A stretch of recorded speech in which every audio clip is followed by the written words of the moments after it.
తెలంగాణలో గత 15 నెలల కాలంగా పరిస్థితులు రోజు రోజుకు దిగజారుతున్నాయి.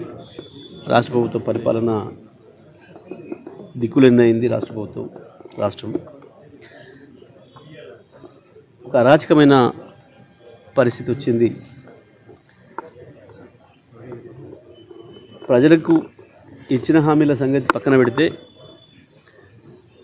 గతంలో కేసీఆర్ ప్రభుత్వం ఇచ్చిన వసతులు సౌకర్యాలనే కొనసాగించే స్థితిలో లేదు ఈ ప్రభుత్వం. ప్రభుత్వానికి ఒక ప్రణాళిక లేదు. ఉన్నది ఒక్క ప్రణాళిక, కేవలం డబ్బులు దోసుకోవడం. లంచాల రూపంలో ఒకవైపు అయితే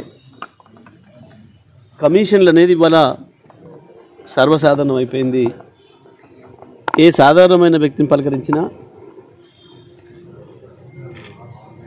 ప్రభుత్వంలో పనిచేసిన దానికి పోవాలంటే రూట్లు దేవులాడుకోవాల్సిన పరిస్థితులు ఉన్నారు. 10 నుంచి 20% చేరింది కమిషన్ ఇప్పుడు అనేది ప్రజలందరూ మాట్లాడుకుంటున్నమాట. కాంగ్రెస్ నాయకులు ఎంత బుకాయించాలనుకున్నా, ఎంత తప్పించుకోవాలనుకున్నా తప్పించుకోలేని స్థితికి చేరుకుంది ఇవాళ రాష్ట్ర ప్రభుత్వం యొక్క అవినీతి మరక. స్వయంగా సెక్రటేరియట్లోనే, ఆర్థిక మంత్రి ఛాంబర్ ముందే కాంట్రాక్టర్లు పాపం నిరసన తెలపాల్సిన పరిస్థితి. మరొక వైపు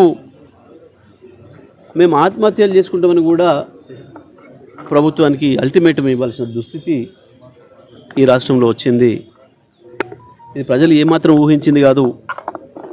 10 సంవత్సరాల కేసీఆర్ పరిపాలన చూసిన ప్రజలకి ఇవాళ ఈ 15 నెలల పరిపాలన చూస్తే ఎంత బాధ కలుగుతుందో, అలాంటి వాళ్ళకి ఎంత అసహ్యం వేస్తుందో స్పష్టంగా కనబడుతుంది. ఇవాళ ఎక్కడి పోయినా ప్రజలు, మీడియా మిత్రులు కనబడితే చాలు పిలిచి వాళ్ళ ఆక్రోశాన్ని ఏ రకంగా వెళ్ళగలుగుతున్నారో, ముఖ్యమంత్రి కనబడితే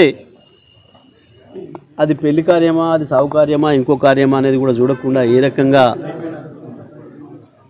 వాళ్ళ నిరసనను లేదా వాళ్ళ ఆకాంక్షని తెలియజేస్తున్నారో మనం చూస్తూ ఉన్నాం. నిన్న మొన్న జరుగుతున్న సంఘటనలు చాలా దురదృష్టకరం. ఇది ఇప్పటికైనా రాష్ట్ర ప్రభుత్వం సరి చేసుకోవాలి. ఈ కమిషన్లు మనం కర్ణాటకలో చూసినాం. ఇంత బహిరంగంగా కమిషన్లు తీసుకొని ఇబ్బందులు పెడుతున్నారు కాంట్రాక్టర్లు అన్న దాని మీదనే అక్కడ ప్రజలు ప్రభుత్వాన్ని మార్చిండ్రు. దురదృష్టవశాత్తు ఇవాళ తెలంగాణలో అదే మళ్ళీ రిపీట్ అవుతుంది. ఈ కమిషన్ల దందాను వెంటనే ఆపాలని చెప్పి బీఆర్ఎస్ పార్టీగా మేము డిమాండ్ చేస్తున్నాం. కాంట్రాక్టర్లు ఎవరైతే ఉన్నారో పాపం చిన్న కాంట్రాక్టర్లు అందరూ వెంటనే ప్రతి ఒక్కరి బిల్లు చెల్లించాల్సిన బాధ్యత రాష్ట్ర ప్రభుత్వం పైన ఉంది. వాళ్ళని కాపాడాల్సిన బాధ్యత ఉంది. ఈ ప్రభుత్వం ఇప్పటి వరకు ఎన్ని బిల్లులు చెల్లించింది కాంట్రాక్టర్లై, ఎవరెవరికి చెల్లించింది బయట పెట్టాల్సిన అవసరం ఉంది. మేము డిమాండ్ చేస్తూ ఉన్నాం బీఆర్ఎస్ పార్టీగా. కేవలం పెద్ద కాంట్రాక్టర్లకు కొద్ది మందికి వాళ్ళకి ఎక్కువ కమిషన్ వచ్చే చోట మాత్రమే మంత్రులు ఆ స్థాయి, పై స్థాయిలో ముఖ్యమంత్రి స్థాయి కార్యాలయం నుంచి మాత్రమే వచ్చిన ఫోన్లకు వాళ్ళకు ఇస్తున్నట్టుగా చిన్న కాంట్రాక్టర్లు అందరూ కూడా ఆరోపిస్తున్నారు. దీనిపైన వెంటనే శ్వేతపత్రం రిలీజ్ చేయాలి.